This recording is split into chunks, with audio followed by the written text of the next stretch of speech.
ప్రభు నామంలో అందరికీ వందనాలండి. ముందుగా మనము ఎవరిని ఆశ్రయిస్తాం? మనం ఆశ్రయించడం అంటే మనకి ఏదైనా సమస్యలు వచ్చినప్పుడు కానీ, కష్టాలు వచ్చినప్పుడు కానీ, ఏమన్నా వచ్చినప్పుడు ఫస్ట్ మనకు గుర్తొచ్చేది ఎవరు తెలుసా అండి? అధికారులు. పెద్ద పెద్ద పొజిషన్లో ఉండేవాళ్ళు గుర్తొస్తారు. పెద్ద పెద్ద పొజిషన్లో ఆ పొజిషన్లో అధికారం ఎవరిచ్చారో తెలుసా అండి? వాళ్ళకి జీవం గల దేవుడు ఇస్తేనండి. అధికారం ఎవరి వల్ల ఎవరికి రాదండి. దేవుడు నిర్ణయిస్తాడండి. అధికారము ఎవరి చేతిలో ఏ అధికారం ఉండాలి అనేటువంటిది దేవుడు నిర్ణయిస్తాడండి. దేవుడు నిర్ణయించిన తర్వాత వాళ్ళు సక్రమంగా చేస్తున్నా చేయకపోయినా వాళ్ళకి అధికారులకు లోబడి ఉండమని చెప్తుంది, కానీ బైబిల్ వాక్యము వాళ్ళ మీద ఆధారపడమని ఎక్కడా చెప్పలేదండి. దేవుడు ఏమంటున్నాడు తెలుసా?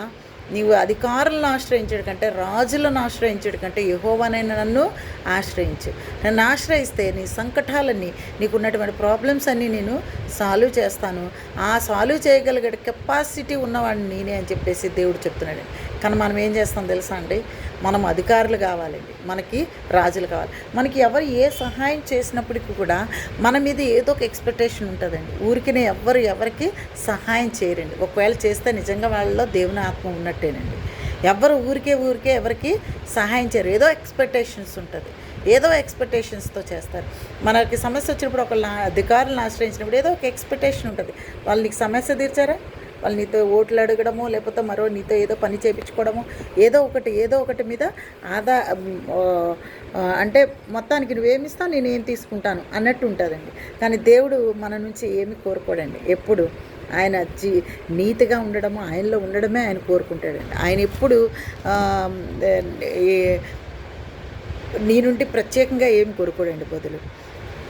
అయితే మనం ఏం చేస్తామంటే, మనకు ఇవన్నీ కాదు దేవుడు చేస్తానంటాడు. దేవుడు నువ్వు రా నేను చేస్తాను నీకు హెల్ప్ అంటాం కదంటే చీప్ అయిపోయాడండి దేవుడు మనకి లెక్కల్లోకి రాడు. ఎందుకంటే పిలుస్తున్నాడు కదా, రా నీకు సహాయం చేస్తాను, నీకు నీ సమస్య ఏదైనా నాతో చెప్పుకో, నీ సమస్యకి పరిష్కారం నేను చూపిస్తాను, నేనే చేస్తానంటాడు. దేవుడిని ఆశ్రయించినట్లయితే, నిజంగా నీకు సమస్య వచ్చినప్పుడు దేవుని దగ్గర మోకాళ్ళు వేసి ప్రార్థన చేసి దేవుడిని మొరపెట్టినట్లయితే నీ సమస్యకు పరిష్కారం ఏం చేస్తాడో తెలుసా అండి? దేవుడే చూపిస్తాడండి.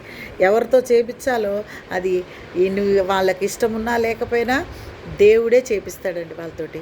కానీ మనం ఏం చేయాలంటే దేవుని మీద ఆధారపడి ఉండాలండి, దేవుణ్ణి ఆశ్రయించాలండి, దేవుని మీద నమ్మకం పెట్టుకొని ఉండాలండి.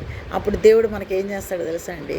నీ సమస్యలు మొత్తం అంతా తీసి, నీ చింత యావత్తు ఆయన తీసుకొని నువ్వు ఎప్పుడు సేఫ్ సైడ్ ఉండాలని, సమాధానంతో ఉండాలని, సంతోషంగా ఉండాలని దేవుడు చూస్తాడండి. కానీ మనం ఆ మార్గాలు పక్కన పెట్టేసి వేరే మార్గాలు ఎదుగుతామండి, వేరే మార్గాల్లో ఉండాలనుకుంటామండి. అందుకే మనం ఈ సమస్యలన్నీ కొందేసుకుంటామండి. అందుకే మనకి ఎప్పుడైనా సరే సమస్యలు వచ్చినప్పుడు మనం ఫస్ట్ ఎవరి మీద ఆధారపడి ఉండాలండి? ఫస్ట్ దేవుని మీద ఆధారపడి ఉండాలండి. దేవుని మీద ఆధారపడి ఉండి నీ సమస్య ఏదో నువ్వు దేవుని దగ్గర చెప్పుకుంటే ఖచ్చితంగా నీ సమస్యకి దేవుడు ఏం చేస్తాడంటే పరిష్కారం ఇస్తాడండి, సహాయం చేస్తాడండి. సహాయం చేసేటువంటి దేవుడు, సర్వాన్ని సృష్టించినటువంటి దేవుడికి నీ సమస్య ఎంత? నిన్ను సృష్టించిన దేవుడికి నీ సమస్య ఎంత చెప్పండి?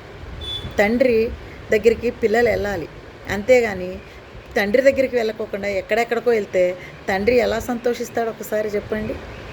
మనం కూడా ఈరోజు జీవం గల దేవుడిని వదిలిపెట్టేసి చెట్లకి, పుట్లకి, అధికారులకి ఏంటో అర్థం పద్ధం లేని ఆటల వెంట పరిగెడుతున్నామండి, వ్యర్థమైన ఆటల మీద పరిగెడుతున్నామండి.